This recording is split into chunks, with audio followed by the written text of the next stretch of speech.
Bom, pessoal, bom dia.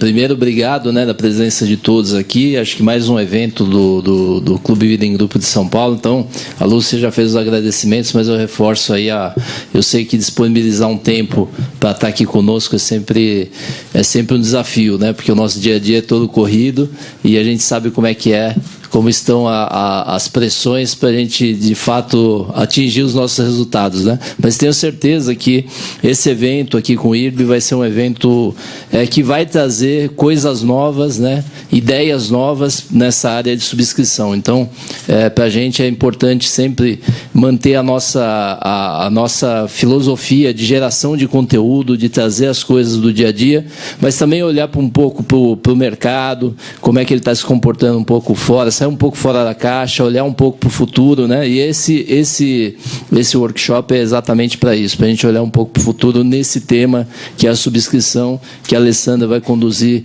junto com vocês, Queria reforçar e agradecer, acho que a cada dia, eu falei para a Lúcia que daqui a pouco a gente não tem mais banner, porque não vai dar, nós vamos ter que ter um painel de fundo grande em todos os eventos, porque a cada dia cresce, e eu acho que a gente vê como o mercado está carente de reuniões, de se reunir para que, de fato, discutir temas importantes. Então, acho que isso fica como um alerta para nós, porque numa era tão digital, a gente ainda precisa muito do contato pessoal, a gente precisa muito ainda de troca de ideias, E essa acho que é uma prova viva, de que as empresas estão buscando, os profissionais estão buscando desenvolvimento e nossa ideia sempre foi, ou nossa filosofia aqui, o CVG tem essa raiz de geração de conteúdo efetivamente para todo o mercado através dos profissionais que participam. Então, por isso que é importante a participação de todos. A gente vive discutindo aqui as plataformas digitais e nós vamos chegar nisso também, mas eu acho que o que eu venho comentando, ainda temos um espaço grande para essa troca de energia, essa troca de ideias, esse mundo presencial ainda é importante, Todos os dias a gente discute isso, como é que a gente une, A gente não pode perder a questão pessoal e também não pode deixar de investir na tecnologia. Então, é um grande desafio e é por isso que a gente está aqui hoje. Então, Alessandra, vamos lá, agora o desafio está com você, tá bom? Obrigado aos componentes aqui da mesa também, a Letícia, o Júlio e a Alessandra aí que vai proferir a palestra para a gente, tá bom? Queria agradecer o CVG pela oportunidade. Acho que o nosso mercado de seguros e, consequentemente, o mercado de resseguros é um mercado que está num momento, eu acho, de mudança em termos de inovação, de tecnologia. Acho que talvez tenha sido um dos segmentos que ficou mais para trás, talvez, nessa transformação toda que o mundo inteiro está passando. E acho que a gente não pode perder o bonde do avanço, de transformar a nossa indústria. Então, o objetivo aqui hoje é trazer algumas ideias, discutir um pouquinho com vocês. Então, o que seria uma subscrição adequada, uma subscrição que a gente considera correta? Eu vou ter um risco avaliado com exatidão e classificado de forma apropriada, ou seja, como eu falei, tratar os desiguais. Então, a pessoa que é um risco muito bom, saúde 100%, não pratica nenhuma atividade de risco, ela tem que pagar menos do que aquela pessoa que tem um problema de saúde ou se arrisca de alguma forma.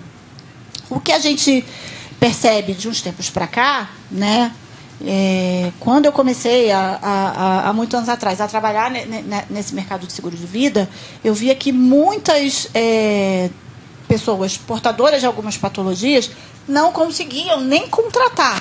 Você chegava para contratar um seguro e você falava, eu sou diabético, e você já era negado. Então, o que a gente percebe é que até acho que com o avanço, claro, da medicina e com o avanço, acho que das bases de dados e das estatísticas, hoje a gente já tem condições de aceitar um diabético cobrando dele o valor justo para o risco dele. E a gente tem já estudos que comprovam que muitas vezes uma pessoa que tem uma doença crônica e que se cuida, ela às vezes tem uma longevidade até maior do que a pessoa que não tem nada, porque como ela já sabe que ela tem um problema e ela precisa se cuidar, ela se cuida muito mais. Ela faz exames médicos periódicos, vai ao médico com frequência, então ela tem um estilo de vida muito mais saudável e cauteloso. Então, muitas vezes, a gente ficar excessivamente preocupado com algumas doenças, às vezes é melhor a gente se preocupar mais, mas tudo bem, ele tem essa doença, ok, mas como que ele se cuida? O que ele faz? Essa informação acaba sendo muito mais importante do que a doença em si que a pessoa tem. Quando você tem uma subscrição inadequada, prêmio inadequado, você acaba tendo uma seguradora não competitiva, porque ela pode, como eu falei, acabar atraindo para o portfólio dela riscos agravados, porque ela está cobrando um preço mais baixo do que a maioria dos competidores. Então, isso vai, no médio prazo, no longo prazo, acabar criando um problema financeiro para ela. Ela pode ficar insolvente, ficar financeiramente debilitada, o que afeta ela e os seus clientes, mas afeta o mercado como um todo, né? Porque eu sempre falo, quando uma seguradora entra em liquidação ou alguma coisa assim, acaba contaminando um pouco o mercado como um todo. A gente lá do IRB faz um trabalho muito forte hoje com as seguradoras, né? Auxiliando nesse desenvolvimento de novos produtos. Então, muitas seguradoras que querem, às vezes, lançar um produto novo nos procuram, e a gente tem uma base de dados muito boa, e a gente dá todo o suporte. E eu tenho percebido muito isso, seguradoras querendo se especializar, acho que é uma tendência, se especializar em determinados segmentos. Então, seguradoras que querem focar, de repente, num público de altas rendas.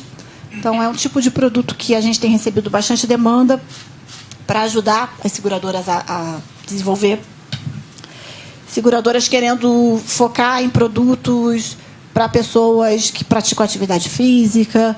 Então, isso tem acontecido com frequência. Eu acho que as próprias seguradoras hoje já tentam se diferenciar para determinados nichos e públicos onde ela entende que ela pode fazer a diferença.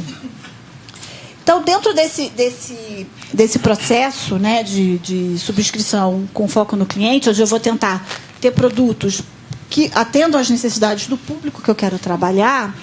A gente tem, como uma primeira etapa ali, eu vou estudar o cliente. Isso é muito importante, porque não adianta eu criar um produto maravilhoso, mas que não atende o que o meu cliente quer. Então, para isso, eu preciso fazer uma análise, né, do comportamento do consumidor, e acho que, cada vez mais, a gente do mercado tem que trabalhar usando nessas pesquisas de comportamento. Para quê? Para que eu consiga atender as necessidades, os anseios do meu público, e que eu consiga ter um perfil comportamental desse público, e também a linguagem apropriada, né? A gente tem que entender que acho que a evolução da tecnologia acabou, né, agilizando esse processo. A gente vê muito claramente que, dependendo, por exemplo, da faixa etária, a pessoa quer ser abordada de forma diferente. Então, para os mais novos, os millennials, eles não querem, muitas vezes, nem ter interação humana. Para ele gosta, ele não quer falar com ninguém, ele quer pegar o celular dele, preencher tudo ali, rapidinho, contratar o seguro dele, sem precisar entrar em contato com ninguém. Quer fazer tudo de forma eletrônica. E para uma pessoa já de uma idade um pouco mais velha, já é o contrário. Muitas vezes ele quer o contato humano, ele quer um corretor ali sentado com ele, para ele tirar dúvida, para ele conversar. Isso, para ele, passa credibilidade, né? Então, dependendo, né, do corretor que estiver ali com ele, isso, para ele, é a imagem da seguradora que está ali. Então, a seguradora precisa, né, perceber essa diferença de abordagem, eu acho, do meu consumidor para ter sucesso em determinados públicos. Então, a partir do momento que eu tenho isso, eu sei o que meu cliente quer. Eu tenho uma análise do perfil dele, né, porque eu preciso também de tudo isso para oferecer um produto até com preço adequado, porque se eu vou trabalhar com um público mais novo, que está começando, por exemplo, a vida profissional, eu sei que ele não vai ter uma grande quantia em dinheiro, por exemplo, para separar por mês para o seguro. Então, de repente, para esse público, eu vou pensar num produto mais basiquinho, com preço mais baixo, para investir ali no início. Porque a hora que essa pessoa, de repente, virar um profissional super bem-sucedido, ele vai parar e vai pensar, poxa, agora eu preciso de mais seguro, aquela seguradora lá acreditou em mim, me deu um seguro, e vai fazer um upgrade, de repente, na apólice.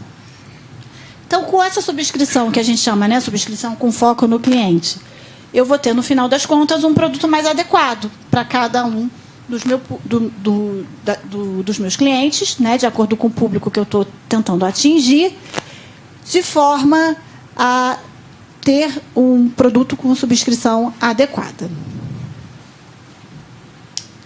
Falar um pouco agora do uso das redes sociais na subscrição, né? A gente sabe que as redes sociais, em geral, são fontes muito boas, acho que, de informação, né?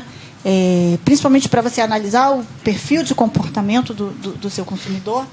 As pessoas, hoje em dia, compartilham, né, sua vida nas redes sociais. E a gente entende que isso é uma fonte importantíssima de informações que estão ali disponíveis.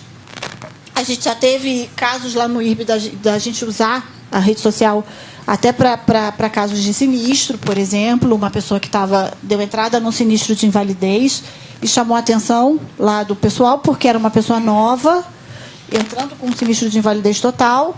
E eles foram, obviamente, lá stalkear a pessoa, fuçar, descobriram a pessoa no Facebook e descobriram que a pessoa estava por aí fazendo uma viagem pela Europa. Foram dados que nos ajudaram, aí, junto com a seguradora, a negar o sinistro. Tá? Então, o que a pessoa estava compartilhando ali acabou sendo usado contra ela própria, né? Acabou ficando muito claro ali que não era um sinistro de invalidez. Então, as redes sociais hoje acabam sendo muito relevantes para esse levantamento de informação, né? O Brasil tem 130 milhões de pessoas que usam a internet e gastam pelo menos aí 3 horas por dia dentro das redes, né? Facebook, Instagram e etc.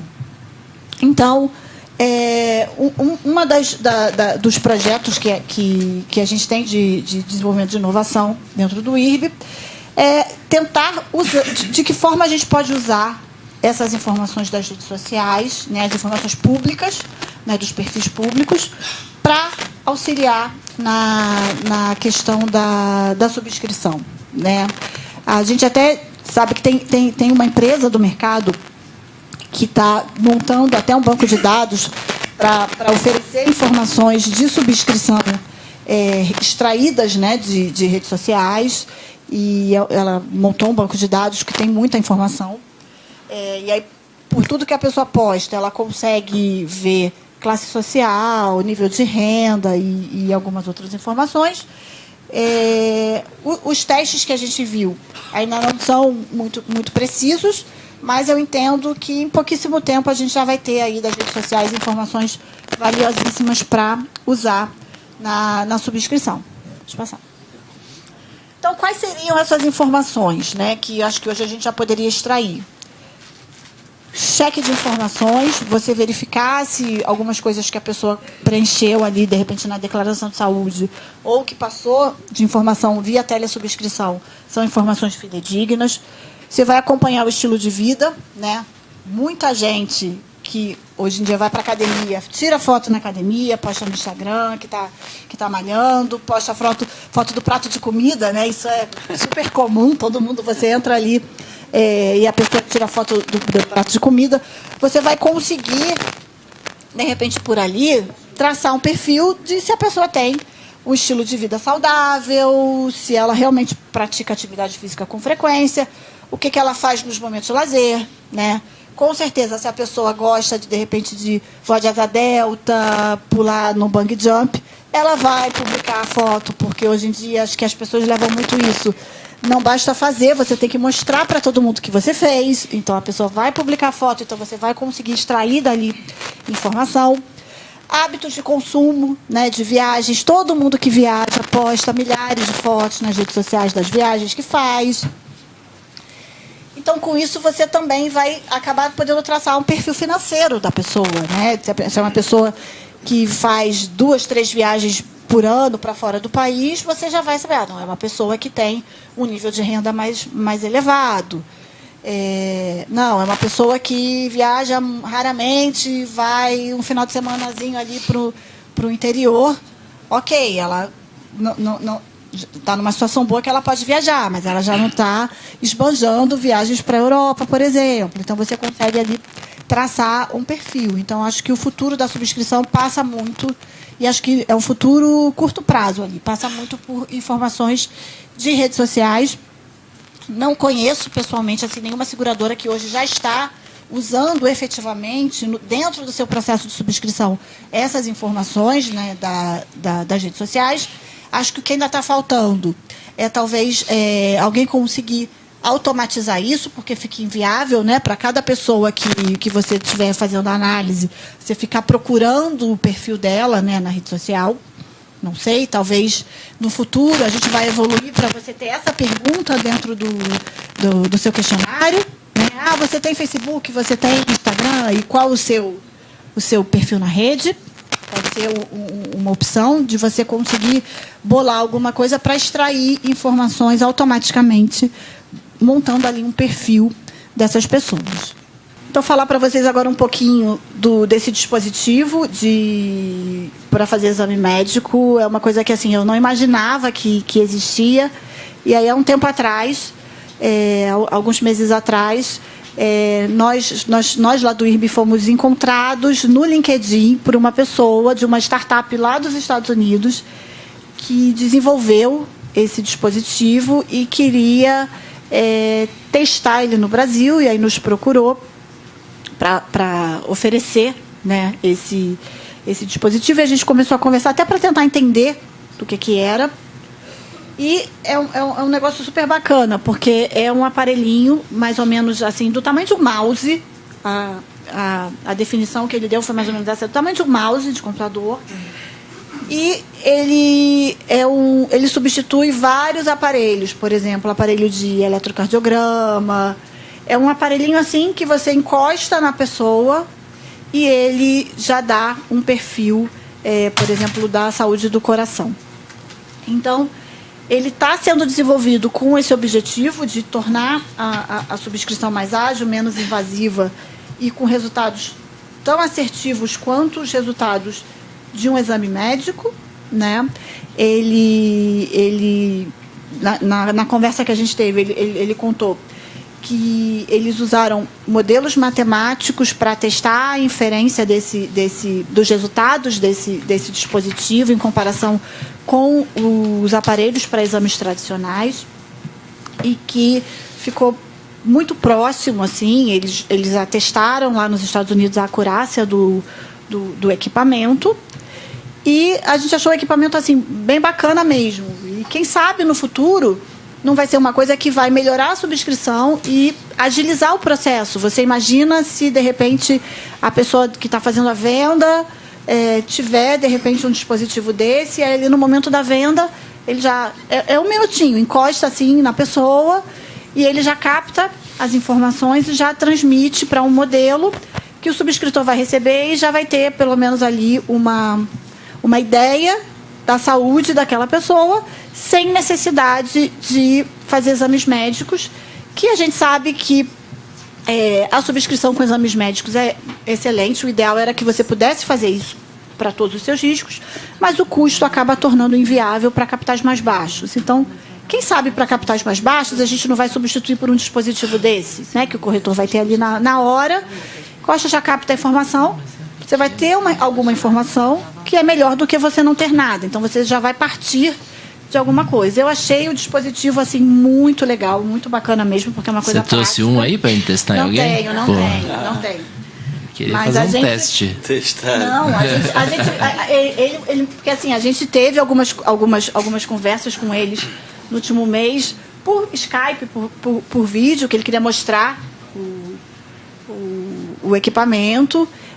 A gente está até colhendo informação para depois até levar até acho que para a Samplemed, para a gente conversar e ver de que forma a gente poderia usar isso dentro do processo.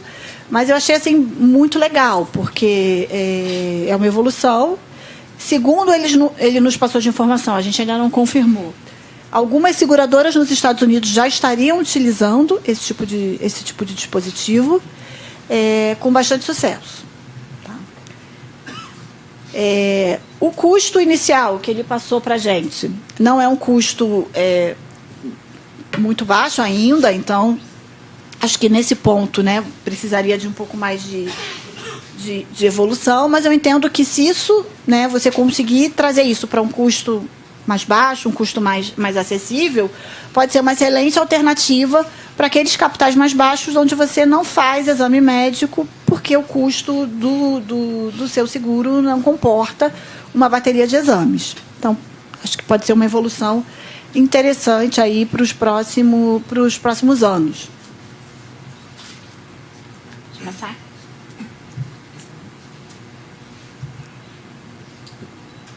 Vamos falar também agora um pouco de cotação cognitiva, né? O que é cotação cognitiva?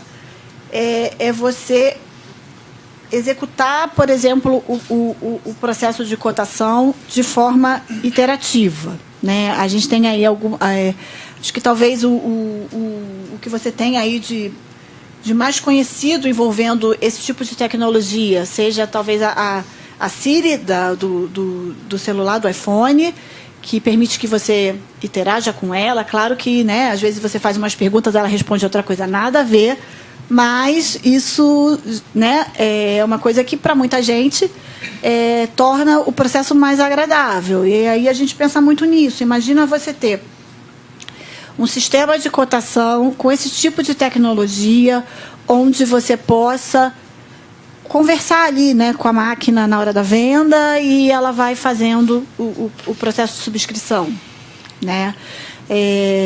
A IBM, por exemplo, tem uma tecnologia dessa, o Watson, que, inclusive, a gente lá do IRB está estudando essa tecnologia para talvez colocar ela dentro do nosso manual de subscrição online, o Luma, para que o subscritor tenha uma experiência mais agradável, em vez de ter que ficar ali pesquisando, né, as doenças, as atividades, para montar o perfil de subscrição daquele risco, ele pode interagir falando com a máquina e ele vai montando tudo para você. Então, acho que torna o processo mais ágil, mais amigável, e é uma coisa que a tecnologia já está aí, né? Não é uma coisa assim, para o longo prazo. É uma coisa que já está aí e que a gente pode ver aí de que forma utilizar isso dentro do nosso dia a dia, para transformar o nosso processo de subscrição em algo mais amigável, digamos assim. Sem contar que uma parte importante disso, você vai ter ali... né, o sistema vira um sistema que a gente diz retroalimentável, né? Você vai alimentando ele com informações de base de dados, que vai fazer o seu sistema ficar cada vez mais inteligente, né? Porque esse tipo de sistema, com esse tipo de tecnologia, ele não é uma máquina, ele vem cru e você ensina ele a pensar. Então, você vai passando as informações para ele de que forma ele tem que pensar. Então, acho que a alimentação dessas informações vai fazer o sistema ficar cada vez mais preciso para as futuras cotações. Então, o que você tem hoje aí de utilização desse tipo de tecnologia, né? Você tem a Siri do iPhone, você tem o assistente do Google, a Amazon criou o Alexa, que também é um assistente que usa tecnologia de cotação cognitiva para esse tipo de interação. Então, é uma tecnologia que está aí e que a gente agora tem que ver de que forma a gente vai usar ela da melhor forma possível. Falar um pouco para vocês agora também de alguns estudos, acho que para a gente conseguir melhorar a precificação.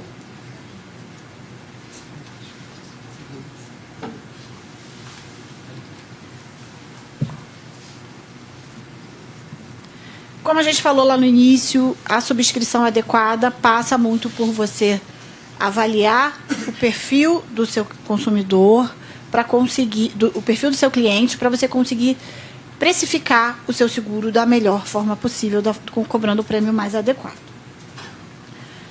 Um estudo que a gente está desenvolvendo lá tem a ver com o comportamento do segurado. E a primeira vez que eu vi esse estudo, eu falei, gente, mas será que isso é verdade? E aí você começa a ler os estudos que começaram nos Estados Unidos e você vê que eles já têm dados suficientes para atestar que isso é verdade. A gente descobriu que a compra do seguro de vida provoca uma mudança de comportamento no consumidor, inconsciente, mas provoca.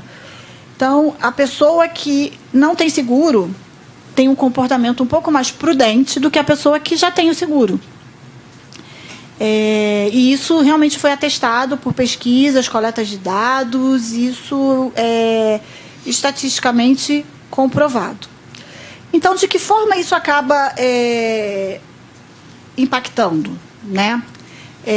A gente descobriu que isso acaba impactando na tábua de mortalidade. Existe uma diferença na taxa de mortalidade da pessoa que está comprando o seguro e da pessoa que já tem o seguro. Pode passar.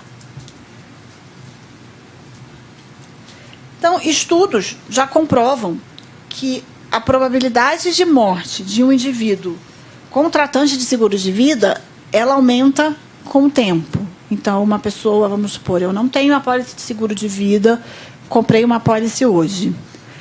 Esse estudo diz que, ao longo do tempo, o seu comportamento de quem tem já a apólice muda. Você fica um pouco menos prudente e cuidadoso com algumas coisas, porque você já tem essa apólice. Então, nesse exemplo aí, pode passar? Pode passar. Nesse exemplo, comparando, né, uma pessoa de 30 anos, uma com seguro de vida e uma sem seguro de vida. A pessoa comprou o seguro de vida hoje, 30 anos, as duas têm a mesma expectativa de vida, 78 anos, por exemplo. Ao longo do tempo, né, daqui a 10 anos, por exemplo, a gente está em 2018, lá em 2028, pode apertar. Não, posso. Lá em 2028, daqui a 10 anos, a pessoa que não tem seguro de vida continua com a expectativa de vida dela, de 78 anos, e a pessoa que tem o seguro de vida teve a sua expectativa de vida reduzida para 75. E passando mais 5 anos, a que tem seguro de vida teve a sua expectativa de vida reduzida em mais um ano para 74, e a outra manteve a sua expectativa de vida em 78 anos. Como eu disse, a primeira vez que eu vi esse estudo, eu falei, nossa, mas será que é verdade? E aí você começa a ver, começa a ler, e começa a ver que realmente tem lógica, eles conseguiram uma base de dados muito grande para testar isso. E de que forma isso acaba impactando, né, no nosso dia a dia? Isso acaba impactando na precificação do seguro. Por isso que a gente, até lá dentro do IB, está criando uma nova metodologia de precificação, considerando esse tipo de... Deixa eu passar. Esse tipo de informação, porque a gente considera que isso é uma evolução e é uma coisa importante. Então, usando aqui a comparação de duas tábuas de mortalidade, né? Isso são dados extraídos do SOA, da Society of Actuaries, que tem esse estudo. Então, quem se interessar pode entrar lá e vai encontrar o estudo, ou se depois quiser conhecer mais, pode falar comigo ou com alguém do IRB que a gente pode compartilhar a informação. Você tem a tábua que eles chamam de aggregate, que é a tábua normal que a gente usa, T83, BRMS, que é a tábua tradicional que o mercado todo usa. E aí foi criada uma tábua chamada de Select, que considera essa duration, né? Quanto tempo a pessoa tem o seguro e como está a taxa de mortalidade dela. Então, a gente tem aqui... Letícia? A gente tem aqui o exemplo. Você tem ali na Aggregate, por exemplo, uma pessoa de 24 anos que tem uma expectativa de vida ali 0,00017, na verdade, o QX, né? A probabilidade de morte. E você pega uma pessoa E na Tábua Select, a idade ali é a idade que a pessoa comprou a apólice dela de seguro. Então, você pega uma pessoa que comprou uma apólice de seguro com 18 anos e já tem essa apólice há 6 anos. Ou seja, ela hoje tem 24 anos. A mesma idade daquela pessoa da outra tábua. A probabilidade de morte dela é um pouco maior. 0,00019. Então, isso tudo foi feito com base em estudos de anos e os números acabam comprovando isso, que a pessoa, depois que compra o seguro de vida, fica, acho que de forma inconsciente, mas fica um pouco mais descuidada com algumas coisas, mais relaxada em alguns aspectos, o que acaba tendo esse impacto. Acredito que sim, uma boa colocação. O estudo não separa dados de suicídio, mas acho que é uma boa sugestão, porque muita gente que... A pessoa, quando resolve cometer suicídio, o fato dela ter ou não ter um seguro de vida tem um impacto, porque muitas vezes a pessoa está... Principalmente quando a pessoa está, acho que, em situação financeira difícil, né? Porque ela fala, eu estou endividado, com um monte de problema... Naquele momento de desespero, se ela tem uma apólice de seguro de vida, ela pode pensar isso. Se eu morrer, minha família vai ficar melhor do que comigo aqui. Vai ser uma solução considerada. Exatamente. Acredito que um dos aspectos possa ser também a questão do suicídio. Então, entendendo a importância, né, desse comportamento do consumidor, a gente lá do IRB está fazendo um estudo, depois a gente vai conversar com as seguradoras do mercado para ver, né, de que forma a gente poderia passar a utilizar alguma coisa nesse sentido aqui no nosso mercado, sendo que na Inglaterra e nos Estados Unidos já tem seguradora usando esse tipo de tábua de mortalidade, considerando essa duration de quem já tem o seguro de vida. Então, acho que são estudos, acho que importantes, que vêm para que a gente consiga, acho que, enriquecer cada vez mais a nossa forma de subscrever e de precificar. Hoje a gente tem, para a questão da subscrição, né, médica, as seguradoras trabalham muito com a declaração de saúde, seja ela em papel, seja ela via telesubscrição, mas a declaração de saúde do segurado é uma ferramenta importante. Para determinados níveis de capital, você trabalha também com exames médicos e consulta com o médico da seguradora para o diagnóstico, relatórios médicos, histórico familiar. Cada vez mais você vê que o histórico familiar tem um impacto direto na subscrição, na expectativa de vida. A ficha financeira e a subscrição de atividades, né? A gente, para quem aqui já conhece o nosso manual de subscrição, você tem lá uma parte bem grande dedicada à questão das atividades, seja atividade laboral ou as atividades, os hobbies que a pessoa faz. Isso acaba tendo um impacto também muito grande no risco que aquela pessoa está trazendo para a seguradora. E aí você tem, pode passar, você tem, né, como ferramenta ali de subscrição de vida, você tem a DPS, que é um método mais tradicional, mas que, principalmente para alguns perfis de consumidor, não funciona, né? Você chegar para um cliente mais novo, muitas vezes com um monte de papel para preencher, ele vai desistir. Eu sei de casos de pessoas que falam, vou preencher isso aqui, tá louco, isso aqui é muita coisa. E a pessoa acaba desistindo, né, de contratar o seguro. A gente tem a telesubscrição, que já está aí no mercado, amplamente utilizada por muita gente do mercado e que vem, acho que nesse anseio de tentar melhorar a qualidade da informação, tentar melhorar o processo, porque o feedback que eu sempre tenho dos clientes que passam pelo processo são de que o processo é muito mais confortável e agradável para ele, porque ele não se sente muitas vezes tão invadido quanto às vezes preenchendo uma DPS, que o corretor é o amigo da família e ele tem que declarar que ele tem uma doença determinada, e ali ele tem privacidade para falar e explicar, e a enfermeira que está falando com ele pode realmente tirar dúvidas dele em algumas perguntas, porque muitas vezes o corretor até não é nem má fé, é desconhecimento mesmo, ele não é médico, não é o core business dele, ele não sabe, de repente, a pergunta que está ali na DPS, né, está com algum nome mais formal da doença, e ele não sabe nem o que é aquilo. E às vezes ele até vai dar um Google para tentar descobrir, mas às vezes nem vai. Então a pessoa não preenche direito porque não sabia. Então acho que a telesubscrição acaba ajudando muito nesse processo de melhorar, acho que a experiência do consumidor, e para a seguradora trazendo uma qualidade maior aí de informação.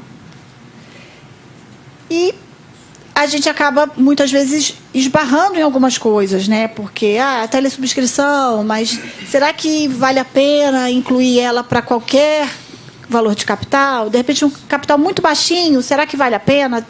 Porque tem um custo, né, envolvido. Como que eu faço para equilibrar, né, essa balança do só uma declaraçãozinha de saúde para capital baixo com 3 a 5 perguntinhas, ou a DPS, ou a telesubscrição, uma coisa mais completa. Então, pode apertar? Para tentar, né, equilibrar, a gente vai falar depois do intervalo sobre ferramentas que a gente possa, né, ter ali no meio termo, né? Não estou com um papelzinho com meia dúzia de perguntas, mas também não preciso de um processo de telesubscrição que é um pouco mais complexo, que vai me trazer uma qualidade de informação maravilhosa, mas que muitas vezes não faz sentido dentro daquele processo para um capital mais baixo. O que provavelmente, eu tenho estudado bastante esse tema, participei recente da InsurTech, né, que teve o evento recente, e de fato tem uma preocupação, acho que isso não serve só para o nosso, nós estamos falando aqui de seguro de pessoas, mas acho que serve para o mercado em geral, né, de seguros. O que eu acho que vai começar a acontecer é que nós vamos ter que ter algumas precauções, como todo mundo tem, né? Hoje qualquer aplicativo que a gente vai baixar, você tem um termos de adesão, aceitação, em que você pede autorização. Ninguém lê, mas a verdade é que a gente dá ok em tudo que a gente baixa aqui, né? A gente acaba dando a autorização para acessar qualquer tipo de informação. Então, eu acho que isso tende a vir um pouco mais para o nosso mercado também. É uma tendência, né? Agora, de fato, o que a Alessandra comentou também já está acontecendo um pouco, né? Às vezes você tem uma prova... Isso está acontecendo no judiciário de uma forma geral, né? Já tem casos de separação aí, tem as provas cabais ali, que é rede social, né? Então, os juízes estão buscando isso, até o processo. Então, acho que nós não vamos conseguir fugir muito dessa questão. Acho que tem uma questão, de fato, de legalização, mas a verdade é que o dia a dia está aí, né? Não vai dar muito para a gente mudar.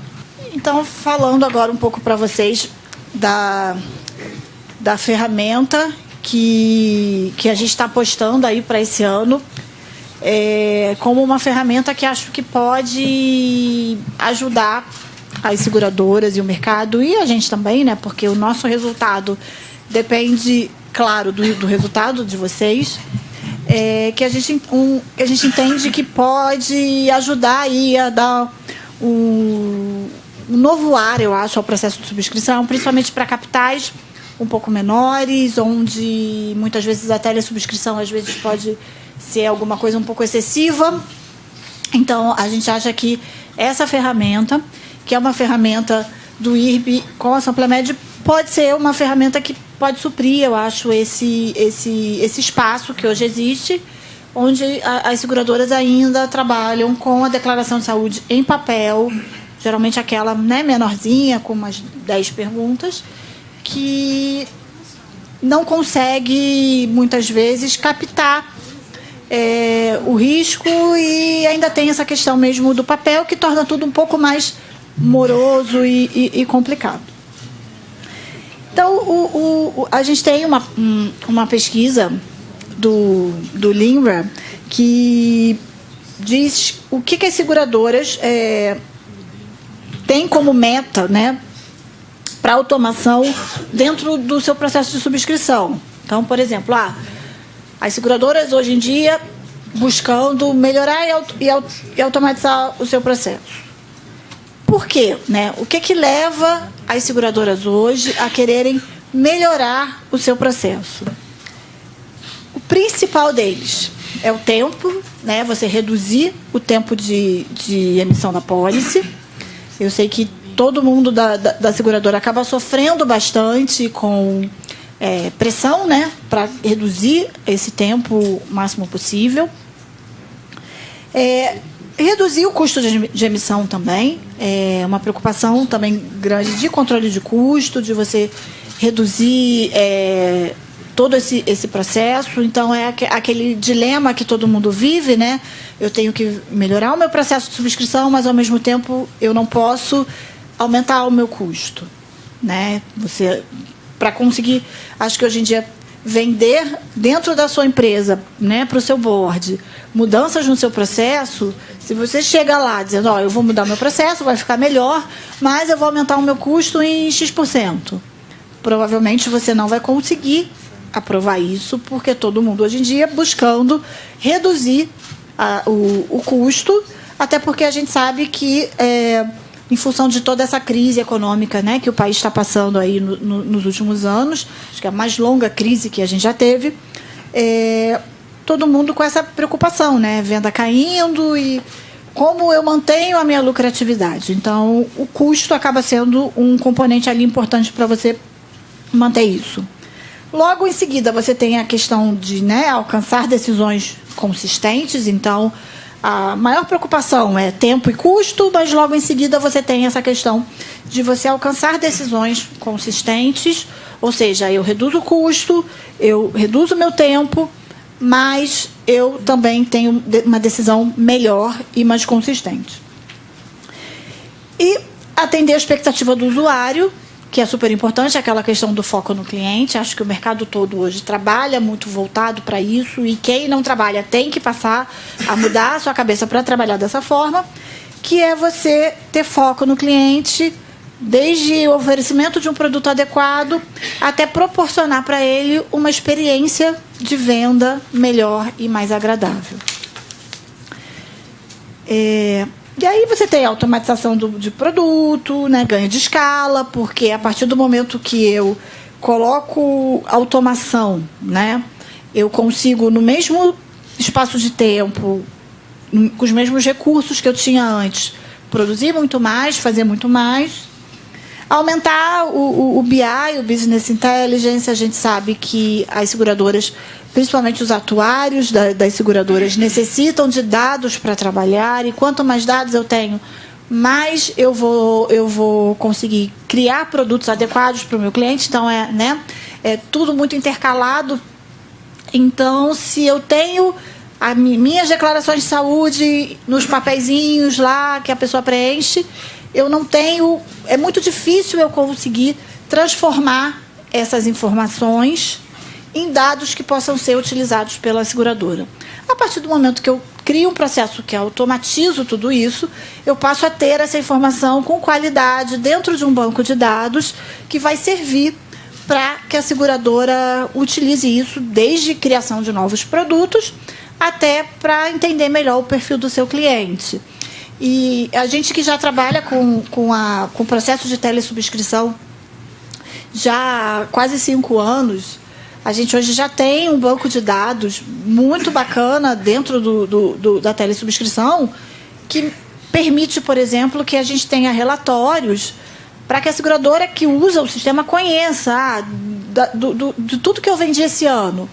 Quantos por cento da minha base de dados declarou que tinha diabetes, que tinha hipertensão?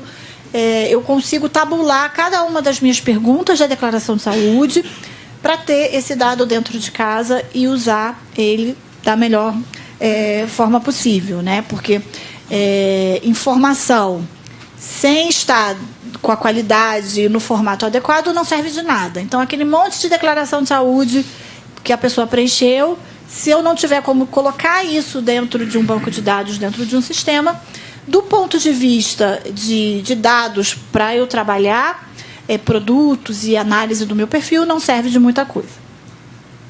E atender a demanda do financeiro, reduzir fraude, porque a partir do momento que eu automatizo, eu tenho ali uma redução, né, nas fraudes, nos erros e nas omissões. A gente vê muito isso dentro do processo de tele. Eu me lembro quando eu entrei no IRB há mais de 10 anos atrás, que não existia nada disso, ainda era aquelas DPS tradicionais para 100% do mercado. Quantas vezes a gente recebia, às vezes, né, a pessoa quer contratar um capital mais alto, então eu me lembro que era uma declaração de umas 8 páginas, com milhares de perguntas, e às vezes acontecia de vir 1 ou 2 perguntas em branco. E às vezes nem é má fé, não. O cara está ali preenchendo aquele monte de papel, mais a proposta, mais lendo os documentos do plano que ele está contratando.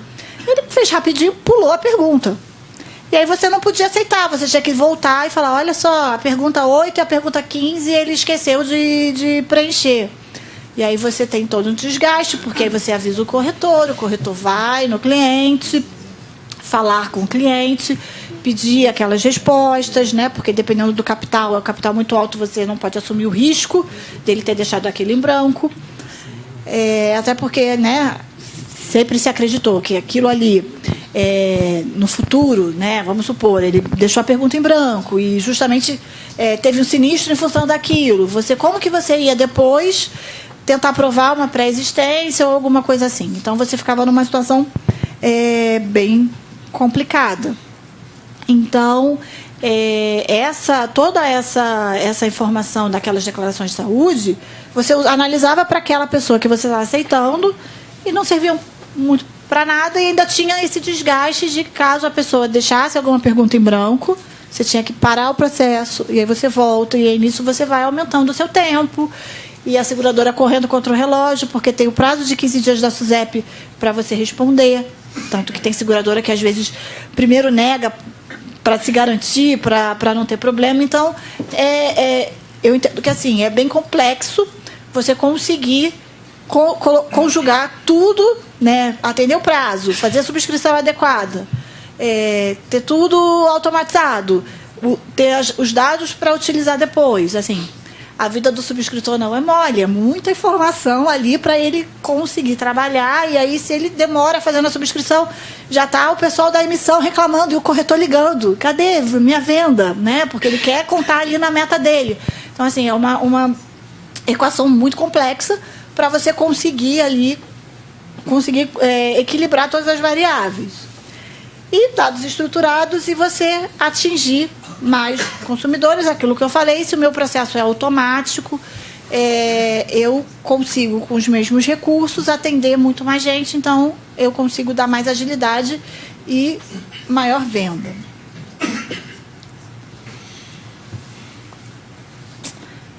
Então, o Agility, acho que algumas pessoas aqui já conhecem, mas não sei se todo mundo sabe que o IRB fechou uma parceria com a Samplemed para oferecer a ferramenta de forma exclusiva aqui no mercado brasileiro, e em breve internacional também, porque a gente está trabalhando para essa ferramenta ser oferecida em outros países, principalmente da América Latina. A gente lá do IRB tem trabalhado muito a nossa expansão internacional, e acho que foco principal aqui na América Latina são mercados que se parecem muito ao mercado brasileiro, e eu vejo, assim, se parecem demais, assim, os mesmos problemas e dilemas que a gente vive aqui são os mesmos que o pessoal passa no México, na Colômbia, no Peru, na Argentina, em todos esses países. Então, esses dramas todos que a gente tem aqui no processo de subscrição, eles também têm, né? Com, acho que, algumas diferenças de legislação, por exemplo, só para dar um exemplo a vocês, no México, por exemplo, a gente começou a conversar com algumas seguradoras para tentar levar a telesubscrição para o mercado do México, e lá, por exemplo, a gente não consegue. Por quê? Porque a norma da SUSEP de lá exige que tem que ter papel assinado. Então, está escrito na norma, não pode ser, tem que ter papel assinado. E aí você implanta um processo de telesubscrição para eliminar o papel, para depois você imprimir e mandar para o cara assinar, acho que não faz tanto sentido. Então, a gente acha que a gente, às vezes, está atrasado, mas tem outros países que ainda estão mais atrasados ainda. Então, lá, por exemplo, tem essa limitação. Não, tem que ter o papelzinho com todas as respostinhas e ele tem que assinar de próprio punho. Então, isso acaba limitando um pouco a atuação. Então, o que é, né, a ferramenta do Agility, para quem não conhece? Você tem um sistema todo customizado, onde o próprio proponente vai preencher todas as informações pessoais da proposta de saúde, com o objetivo de avaliar o risco dele de maneira mais ágil e eficaz. Então, ele acaba sendo uma excelente alternativa à teleentrevista para capitais mais baixos, que vai proporcionar ali uma subscrição inteligente. Então, não é porque o capital é mais baixo que eu preciso fechar os olhos e aceitar de qualquer jeito. Então, é uma forma de você, para um capital mais baixo, fazer uma subscrição adequada, justa, mas também sem um custo elevado, sem onerar o seu processo e dando mais agilidade, né? Então, em linhas gerais, como funciona? O cliente faz a venda, o corretor faz a venda, vai pegar algumas informações do cliente, o cliente vai receber um link por e-mail ou por SMS no seu celular, um link para ele acessar o questionário. Então, tem todo um processo de validação, que já é testado pelo jurídico, que eu vou falar daqui a pouco, mas ele vai clicar ali, vai abrir o questionário, e é um questionário inteligente, então, em função da resposta que ele der, abrem outras perguntas ou não, passa para a próxima. Então, se ele... você tem hipertensão? Não. Próxima pergunta. Você tem hipertensão? Sim. Vai abrir mais uma ou duas perguntas só para tentar esclarecer, porque o fato dele ser hipertenso não significa necessariamente uma limitação para a contratação do seguro. Ele pode ser um hipertenso totalmente controlado, toma o remédio direitinho, faz exercício físico. E, como eu falei, às vezes a pessoa com uma doença crônica se cuida muito mais do que a pessoa que não tem nada. Conheço muita gente que não tem nada e nunca vai ao médico, não faz exame de sangue há anos. E o cara que já tem a doença sabe que ele tem que ir todo ano ao médico, fazer exames periódicos, então ele está com a saúde bem cuidada, digamos assim. Então, o Agility vem para entrar, acho que dentro desse processo, acho que para preencher um espaço que você tinha ali ainda sendo usado, sendo preenchido pelas declarações em papel. Então, um questionário eletrônico, inteligente, totalmente customizado, né? A seguradora vai definir todos os parâmetros, então ninguém vai chegar para a seguradora impor nada, você tem que se enquadrar aqui nesse questionário. Não. A gente trabalha da mesma forma que na tele, com o sistema se adaptando ao que a seguradora quer, e não o contrário. Então, a gente vai definir os capitais, porque, inclusive, você pode ter, mesmo vamos supor que a seguradora resolva trabalhar com capitais, Agility para capitais abaixo de R$200 mil. Ela pode, dentro desse grupo dos abaixo de 200, ter 2 questionários, um para até 50 mil, com 4 perguntas, e um com um pouquinho mais de perguntas para capitais um pouco maiores. Então, é totalmente adaptável. E o melhor de tudo, que eu acho que é tudo eletrônico, né? Não precisa ninguém ficar entrando lá e dizendo, para esse você manda esse questionário. Não, tudo de forma automática. Então, a seguradora vai definir todos os parâmetros que ela vai seguir. Então, a divisão de capital, se ela vai querer que, caso dê algum problema na aceitação, se vai querer evoluir para procedimentos complementares. Eu acho que o Agility, por exemplo, pode trabalhar perfeitamente integrado com a telesubscrição, do tipo, ser um primeiro filtro. Então, você fez o Agility, encontrou algum ponto que precisa ser mais bem esclarecido, aí você parte para uma telesubscrição, onde uma enfermeira vai ali fazer uma avaliação mais detalhada daquele problema. As regras de aceitação e recusa, totalmente definidas em conjunto com a seguradora. Eu sei que tem seguradoras que não podem trabalhar, por exemplo, com cobrança de prêmio adicional, com prêmio extra. Tem seguradora que ou aceita ou recusa. Eu não posso trabalhar com cobrar prêmio diferente. Até por tudo que a gente falou. A gente sabe que esse não é o modelo ideal, né? O modelo ideal é você poder cobrar o preço justo para cada um, mas se a seguradora, por alguma limitação, muitas vezes de sistema ou alguma outra, não pode, a gente pode definir regras que ou aceita ou recusa. O que acontece é que a seguradora que trabalha dessa forma, só com aceitação e recusa, obviamente vai ter um percentual de recusas muito maior do que aquela seguradora que tem flexibilidade de cobrar preço diferenciado. Ele é possível de ser integrado, inclusive, com a venda online da seguradora. Muitas seguradoras já perceberam que, principalmente para esse público mais jovem, a venda online é muito importante. Então, tem seguradoras hoje que já têm sites, lojinhas online, onde você entra ali e compra o seu seguro. Então, você pode ter uma integração, de forma que a pessoa entra ali, compra o seguro, ali mesmo já vai receber o link para preencher o questionário e você tem um processo online 100% integrado. E o que eu falei já para vocês, que é a questão de você ter todos os seus dados tabulados num banco de dados, onde você vai poder extrair relatórios e ter um perfil muito bem detalhado da sua carteira. Não só o perfil tradicional que todo mundo tem, quantos segurados eu tenho, sexo, idade, faixa de capital, não. Um perfil bem detalhado do que as pessoas têm, aí você vai conseguir identificar, de repente, se há um número expressivo das pessoas que estão comprando seguro comigo são portadoras de determinada doença. Será que, de repente, isso não acende um alerta dentro da empresa de que, será que, de repente, para esse tipo de doença, o meu preço está desequilibrado e eu estou atraindo, né, fazendo uma antisseleção e atraindo umas pessoas com determinado doença porque o mercado cobra de um jeito e eu estou cobrando mais barato. Então, são análises bem bacanas que a ferramenta acaba permitindo que você faça. Então, você melhora o seu processo e, de quebra, tem ali toda uma extração de relatórios do perfil da sua carteira. Uma parte importante, acho que deve estar todo mundo também, né? As seguradoras, sempre que a gente comenta da ferramenta, querem saber, mas e do ponto de vista de validação, como é que eu vou depois provar que a pessoa é a pessoa?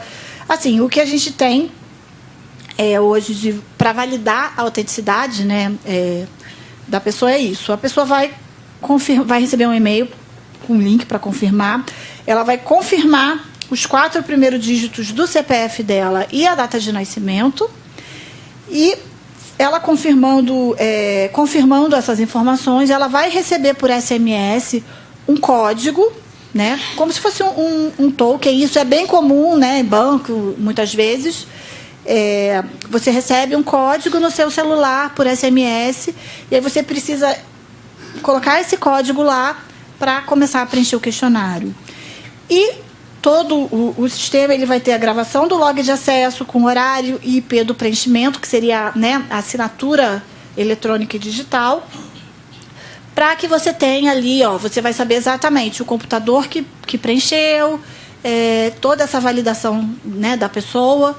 Então, isso dá uma garantia jurídica para a seguradora poder trabalhar e usar a ferramenta para os seus clientes. Então, mostrando aqui, por exemplo, um exemplo de fluxo, né, do processo. O corretor está ali fazendo a venda do cliente.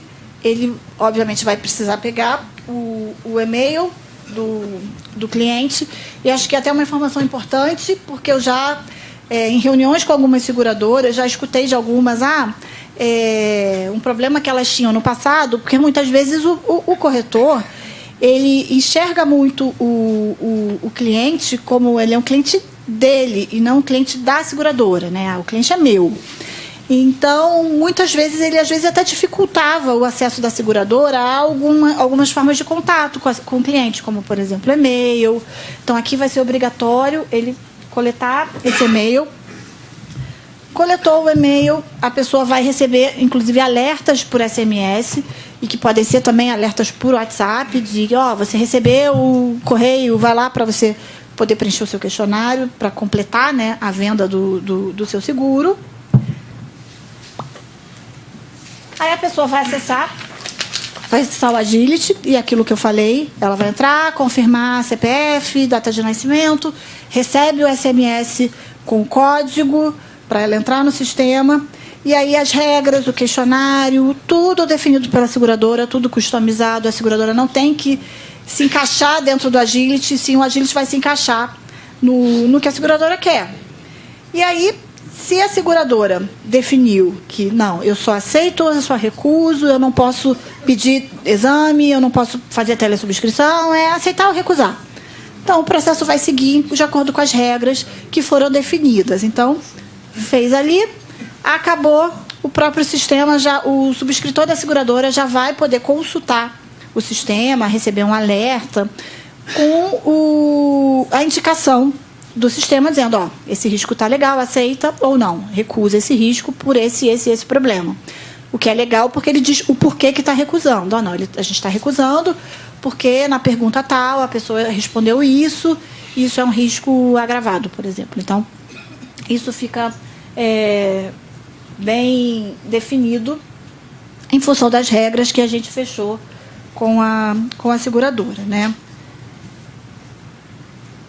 Um outro exemplo aqui, por exemplo, a capitais maiores, né, onde a gente vai utilizar, de repente, o Agility como um primeiro filtro, para eu não ter que aplicar exames médicos em todo mundo, fazer telesubscrição para todo mundo, eu posso trabalhar com ele dessa forma, né? Fechei a venda, mesmo processo, confirmação por e-mail, código e tudo mais, eu vou ter mais opções agora. Eu tenho a opção de aceitar direto, só com o que ele respondeu ali, recusar direto, porque às vezes, né, pode ser um caso tão grave que não tem prêmio extra que você cobre que vá ser suficiente. Então, nesses casos, a gente acaba indicando a recusa direto, mas digo para vocês que é um percentual muito pequeno. E a solicitação de informação adicional, que pode ser desde uma teleentrevista, uma telesubscrição, do tipo, olha, tem alguns pontos aqui meio nebulosos, vamos fazer uma telesubscrição para confirmar. Então, o que acontece é que, em vez de você, de repente, fazer uma telesubscrição na sua carteira toda, onde muitas vezes você está fazendo ali, mas a pessoa não tem nada, você direciona os seus esforços para aqueles casos que precisam realmente de esclarecimento. Exames, para aquelas seguradoras que trabalham com exames, de repente não para tudo, para alguns produtos, você vai ter a solicitação de exames em função do que a pessoa preencheu. E solicitação de relatório médico, né? Dependendo da situação, precisa realmente que um médico veja aquela pessoa para confirmar o estado de saúde dela e se pode ou não ser aceito. Tá? Tudo isso em conjunto com a seguradora. Em termos de infraestrutura, é uma plataforma de tecnologia certificada, auditada por empresas do setor, com backup, tudo assim, com o que há de mais moderno em termos de tecnologia, até para garantir a segurança dos dados, aquilo que a gente falou antes do intervalo, né, agora com todas essas regras de proteção, né, das informações. Se uma informação vaza, a seguradora vai ter problema. E a gente sabe que, para o cliente final, mesmo o IRB está oferecendo serviço para a seguradora, mas para o cliente final é a seguradora, né? Ele nem sabe que a gente lá do IRB existe muitas vezes. É o nome da seguradora que está ali. O sistema vai estar customizado com a logo da seguradora. Então, para ele está acessando um ambiente da seguradora que ele comprou o seguro dele. Então, tem toda a garantia tecnológica de toda a segurança física e operacional que é necessária. E a questão da segurança, né, técnica, aquilo que a gente falou, a desvalidação da identidade do usuário, através desse double check ali de, né, e-mail mais o código SMS. A gente tem a questão da data e hora que vai estar lá registrada, o IP, atestando o exato momento em que o documento teve a assinatura eletrônica. Então, é uma documentação que a seguradora vai poder utilizar no futuro, se ela precisar, em alguma demanda judicial ou outra coisa do gênero. Bom, gente, então era isso que eu queria compartilhar aqui com vocês. Agora a gente está aqui à disposição para perguntas. Obrigado, Alessandra. Vamos abrir aí para perguntas, né?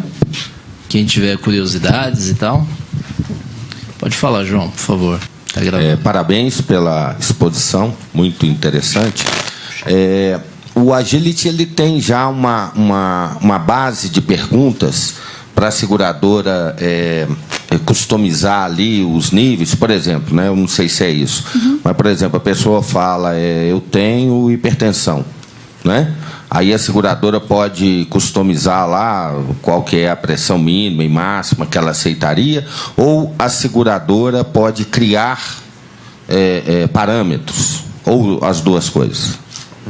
Acho que assim, as duas coisas, né? Como eu falei, o questionário ele é totalmente customizável. Então, a seguradora pode pegar, por exemplo, o que ela usa hoje já em papel, colocar lá dentro. E aí, o que a gente vai trabalhar com a nossa experiência junto é que, no questionário em papel, você só tem a pergunta principal, né? Você tem isso, você tem aquilo. E aí o que a gente vai criar são essas perguntas secundárias relacionadas à pergunta principal, para tentar esclarecer, ter mais informação. E todos esses parâmetros de aceitação a gente vai discutir em conjunto. Assim. A gente, por exemplo, lá no IRB tem um manual de subscrição online, onde a gente tem todos os parâmetros médicos, de esportes, atividade, onde a gente dá as indicações de aceita, não aceita, quanto agravar cada risco. Mas a gente pode, em conjunto com a seguradora, tentar adaptar alguma coisa, de repente, se ela quer focar em determinado público, ou se ela quer até ser mais restritiva. Não, isso aqui está bonzinho demais, eu quero uma coisa mais restritiva. A gente pode adaptar. Tá bom. Muito obrigado, viu? Obrigado, João. João Paulo é o presidente do CSP de Minas Gerais, tá? Só peço que vocês agradecer também a presença dele, o Davi, que é do Conselho do CVG do Paraná, também estão aqui conosco, né? Obrigado, viu? Mais alguém, gente? Estão tímidos? Né? Eu vou botar alguns temas aqui só para a gente discutir. Quem quiser participar, participa, tá? Eu acho que tem uma questão aí bem importante também. Eu tenho visto falar bastante sobre a história de perfil versus persona. Não sei se vocês já ouviram falar sobre isso. Que até então a gente tem muita característica de ver o perfil do cliente, né? E, na verdade, o que está acontecendo com a tecnologia, com as redes sociais e tal, a gente está mudando um pouquinho, ou nós temos que, as grandes empresas voltadas para a tecnologia já estão olhando, além do perfil de determinados dados, mas a persona efetivamente, né? Com todos os seus hábitos de vida e tal. Alessandra, fala um pouquinho assim, do ponto de vista de subscrição, até que ponto a gente consegue detalhar um pouco mais lá com as ferramentas que o IRB tem, né? Bem a visão do dia a dia mesmo, né? Como é que é o processo que o IRB faz à medida que a gente consegue ter mais informações? Digo, a gente é as seguradoras, né? À medida que a gente consegue disponibilizar mais informações, como é que é o processo do dia a dia do IRB para ajudar as seguradoras a chegar no melhor modelo de precificação? Bom, hoje lá no IRB a gente tem uma equipe dentro da área de vida, a gente tem uma equipe de atuários dedicada justamente a esses estudos de como utilizar esses dados, né? Porque os dados lá sozinhos não dizem muita coisa, você tem que trabalhar e estudar eles. E a gente está sempre buscando de que forma esses dados impactam na precificação, né? Eu trouxe aqui o exemplo da questão da tábua Select, né, com duration, que, né, baseado em estudos, você tem que a pessoa que tem um seguro de vida, por exemplo, isso tem um impacto e uma mudança de comportamento dela. E acho que nesse ponto, o trabalho dos estatísticos e atuários acaba sendo cada vez mais importante, a gente conseguir cada vez mais refinar o nosso método de precificação para incluir essas variáveis do dia a dia, né, e não só o tradicional, que é sexo, idade, né? A gente a vida inteira precificou com base em sexo e idade. E acho que cada vez mais estão entrando novas variáveis aí dentro desse processo para tornar a precificação melhor, cobrando, né, os desiguais, e não como sempre foi, todas as mulheres com 40 anos você cobra o mesmo preço. Todos os homens com 40 anos, o mesmo... Não. Dentro do grupo de mulheres de 40 anos, você tem vários perfis diferentes que merecem ter preços diferentes. Então, acho que o grande desafio é a gente usar essas informações, claro que aquelas que são relevantes. Muitas vezes a gente acha que uma informação é relevante, quando a gente vai aplicar o modelo, a gente vê que não guarda muita correlação, não tem tanto impacto, então você até despreza, porque eu também não posso criar imagina que a seguradora tem um modelo de preço com 30 variáveis. Também operacionalmente fica inviável. Então, é tentar buscar esse equilíbrio de usar as informações de forma adequada para melhorar o meu preço, mas também sem criar, né, um monstro que na prática não vai funcionar. Olha, hoje em dia, eu te digo que a SUSEP está super flexível com relação a esse tipo de demanda. Eu me lembro, no passado, logo que eu comecei no IRB, a gente às vezes passava por muitos problemas, porque às vezes a gente queria desenvolver alguma coisa que não tinha no Brasil e ia usar a experiência de fora, e a SUSEP não deixava, porque não, experiência de fora não, tem que ser experiência do Brasil.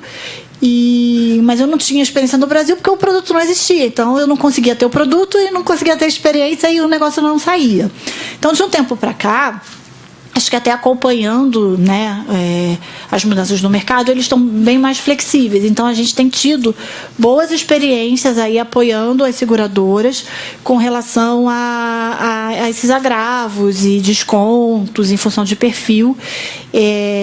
A gente não teve, nos últimos anos, nenhum problema. Tudo que a gente mandou junto com a seguradora para lá, com bom embasamento técnico, mostrando do porquê, os dados que você está utilizando, a gente conseguiu aprovar. Então, assim, a cabeça de quem está lá hoje, eu vejo muito mais aberta para esse tipo de informação.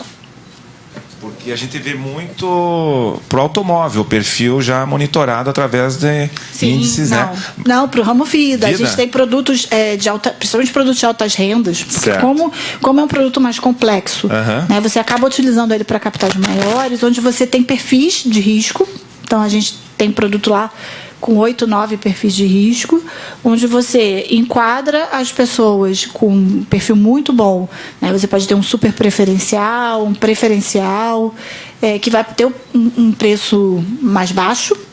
E você tem as classes substandard, as classes agravadas, onde você vai cobrar um prêmio extra, digamos assim, da pessoa. Esses produtos surgiram há um tempo muito com a questão de tentar combater os seguros fora do Brasil, né? Que teve uma época aí que quase todo mundo que tinha uma boa situação financeira comprava seguro nos Estados Unidos, apesar de proibido, né? Muitas seguradoras de fora tinham corretores aqui trabalhando para eles aqui no mercado, e com o cartão de crédito debitava o prêmio, e a pessoa muitas vezes nem pensava que na hora que acontecer alguma coisa eu vou ter que ir lá para pegar e trazer o dinheiro, mas a pessoa comprava porque o preço era realmente muito mais barato, né? Fazia um exame médico e enquadrava. Então, foi uma tentativa que está tendo bastante sucesso, isso, de você tentar minar um pouco esse mercado e repatriar, digamos assim, esse seguro. Então, hoje a gente já tem a condição de trabalhar com esses perfis de risco, um pouco parecido, acho que o automóvel foi o pioneiro, né, nesse tipo de análise, mas a gente já tem isso para o Vida também. A segunda pergunta era o preço, mas você acabou respondendo aí que fica muito mais barato, então. Se você for um risco muito bom, você vai pagar mais barato. Ok, obrigado. E acho que é uma grande tendência mesmo. Cada vez mais a gente ter os preços adequados ao estilo de vida, às pessoas, né, como estão dizendo por aí, né? Não só ao perfil mas de fato ao estilo total de vida das pessoas. Acho que é um processo irreversível, né, para nós. Nós temos alguns desafios ainda, né? Acho que tudo que nós estamos falando aqui tem alguns desafios, mas de fato como é que a gente usa essa questão das informações que estão aí disponíveis para a gente melhorar o nosso mercado, né? E ainda bem que o Vida agora, principalmente o seguro de vida, a gente está discutindo, está falando, né? Há um tempo atrás era até difícil da gente discutir. A gente tinha poucas... O nosso próprio mercado dentro das seguradoras, nós tínhamos poucas informações, né? E hoje nós temos ferramentas que podem nos auxiliar, né? Aproveitando toda essa riqueza que vocês têm no banco de dados aí, é muito mais voltado para seguro individual. Assim, como que você consegue fazer algum match com a parte do seguro coletivo e como que a gente consegue aproveitar esse tipo de inteligência no seguro coletivo que hoje está presente ainda? O match não é nenhuma então tá bom. Mas dá um matchzinho. Júlio, você tá sabendo muito, hein? Eu tinha falado da MetLife, tá? Mas o Júlio já foi.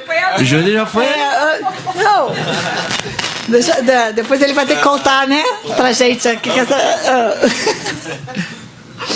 que o que acontece? Tudo isso que eu falei, realmente, muito mais focado no vida individual, né? O vida em grupo, você acaba assim. No caso do Agility, por exemplo, eu até entendo que para alguns casos de vida em grupo você consiga utilizar. O que a gente está fazendo lá no IRB, até por coincidência, na semana passada, o atuário lá que trabalha com a gente apresentou,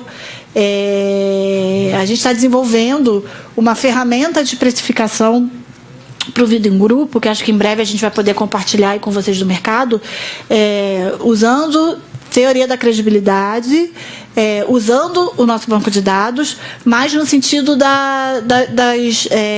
das atividades, por exemplo, né, uma pólice muito grande, que às vezes é uma pólice de uma mineradora, mas nem todo mundo trabalha com mineração. Então, é uma ferramenta bem bacana, onde você coloca o perfil da sua massa, quantos % é homem, mulher, e quantos % daqueles empregados trabalham administrativo, no core business, lá na mineração, e nas atividades, e ele faz uma ponderação com base na experiência para te dar uma taxa média para aquele perfil daquele grupo.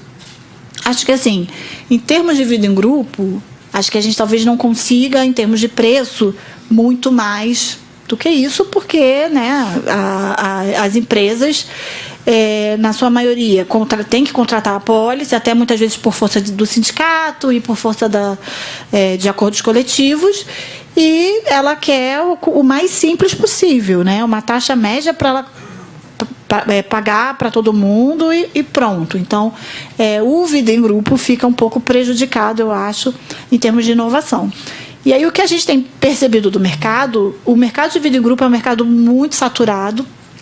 O que a gente vê, até acho que muito por causa da crise, teve muita empresa que ou cancelou, ou reduziu o seu seguro. Você tem muito poucas empresas nascendo, né? Então é um mercado que está saturado. O que eu vejo muito lá é rouba-monte, né? Um ano está com uma seguradora, no outro está com a outra, e fica uma tentando roubar do outro. Muitas vezes, para você conseguir roubar a pólice, você precisa baixar o preço e vai reduzindo a sua margem. Então é um mercado que está saturado, com a margem pequena, mas que tem um volume muito grande de prêmio e que nenhuma seguradora quer abrir mão disso. E aí o que eu percebo, muita seguradora migrando e já enxergando o seguro de vida individual como a salvação, talvez, para crescer.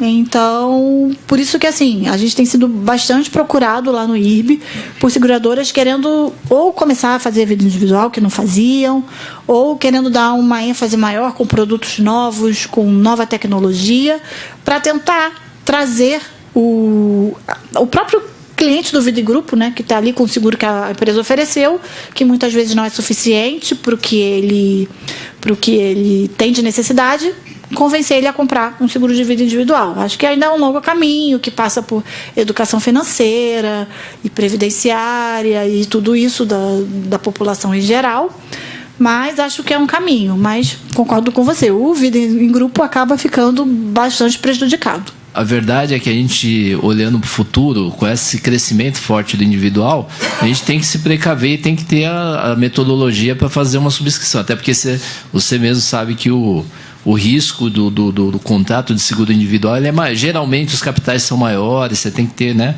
A forma de venda também, a gente tem uma preocupação. Quer dizer, nós estamos no Brasil ainda. Se já acontece fora, imagina aqui dentro do Brasil, né? Como a gente tem que, de fato, ter uma precaução por conta da solvência das seguradoras, né? A gente não sabe, a gente conversa aí no dia a dia. Nosso maior problema hoje são as fraudes ainda, né? Esse é um ponto que de fato está no nosso dia a dia. Bom, são nós estamos 10 para meio-dia, daqui a pouco nós estamos terminando o evento. Então, vou passar aqui para a Letícia, que quer fazer algumas considerações, se o Júlio quiser fazer também, e aí a Alessandra e eu, a gente encerra, tá? Assim, aproveitar rapidinho, para quem ainda não sabe, a Letícia começou a trabalhar com a gente lá no IRB na semana passada, né? É a nova integrante da equipe que cuida aqui das seguradoras aqui do mercado brasileiro, e vai encontrar ainda muito vocês aí na negociação, né, dos nossos contratos. É isso aí.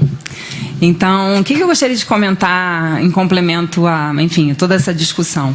Alguns anos atrás, ainda na área de vida, né, que sempre tive na área de vida e previdência, eu tive a oportunidade de acompanhar, não tão de perto, mas um projeto que se chamava o seguro de automóveis, que era Pay As You Go, ou Pay As You Drive. E eu achei muito interessante, enfim, isso obviamente veio de fora, eles já tinham alguns estudos comprovando que se o motorista ele era, enfim, certinho, né, e respeitava as regras, ele conseguia ter um desconto no seu seguro de automóvel de até 54%. E que, num primeiro momento, o mercado foi muito reativo, porque você tem que colocar aquelas caixinhas pretas no carro, e aquilo mostrava se você freava bruscamente, se você dirigia numa velocidade acima do que a via permitia. E alguns motoristas ficavam receosos, porque eu não quero que a seguradora saiba como eu dirijo, né?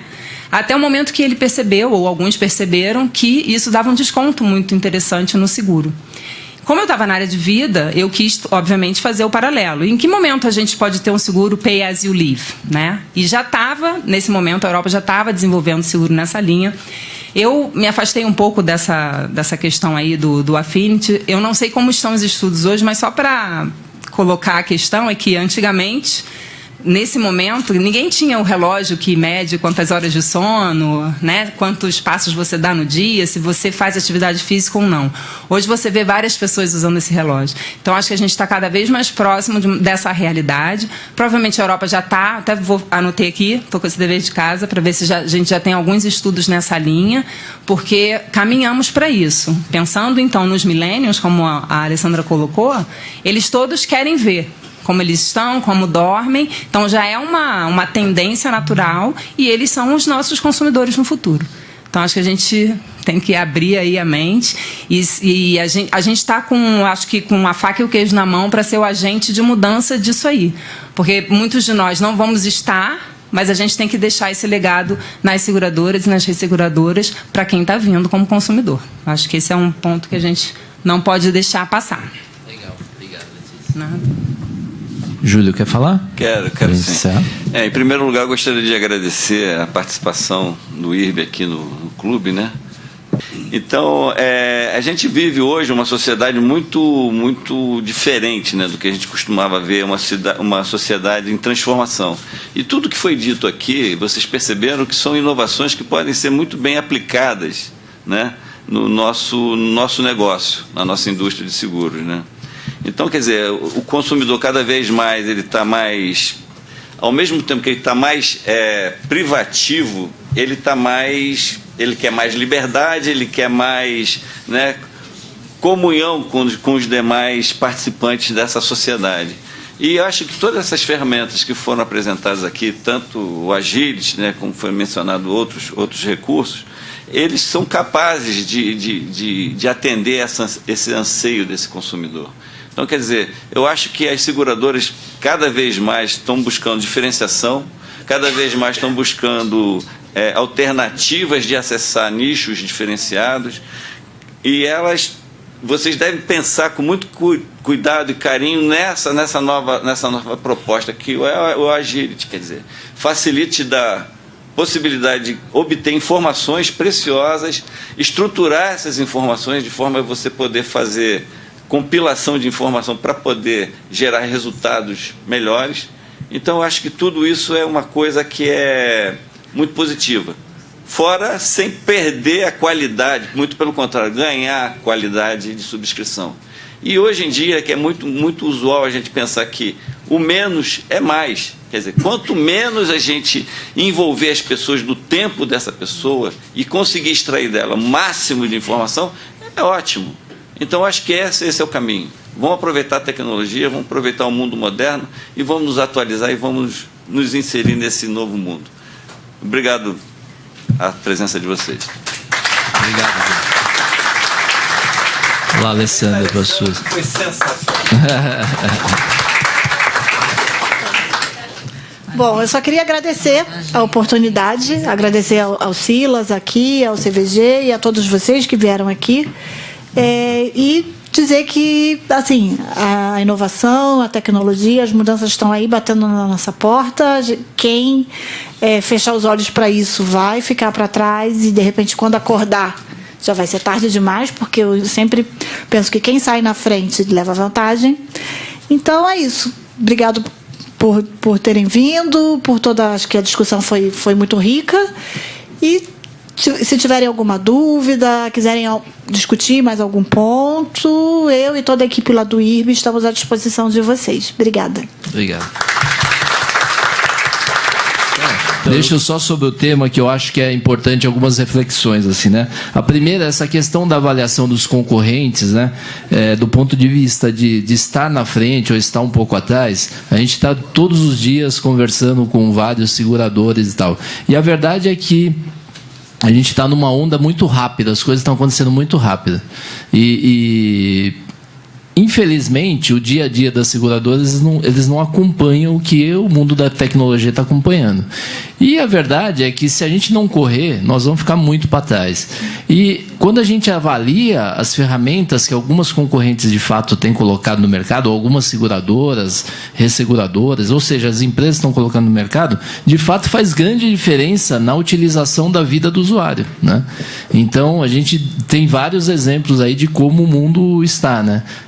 Se a gente olhar para esse mundo das insurtechs, nós tínhamos há 3 anos atrás, se eu não me engano, tinham 6 ou 7 insurtechs devidamente registradas. Hoje nós estamos passando de 100 empresas de insurtechs, ou seja, o mundo está diferente, as seguradoras estão diferentes e essas insurtechs têm trabalhado muito forte nos gaps que as seguradoras têm. Então, as startups estão aí exatamente para nos ajudar.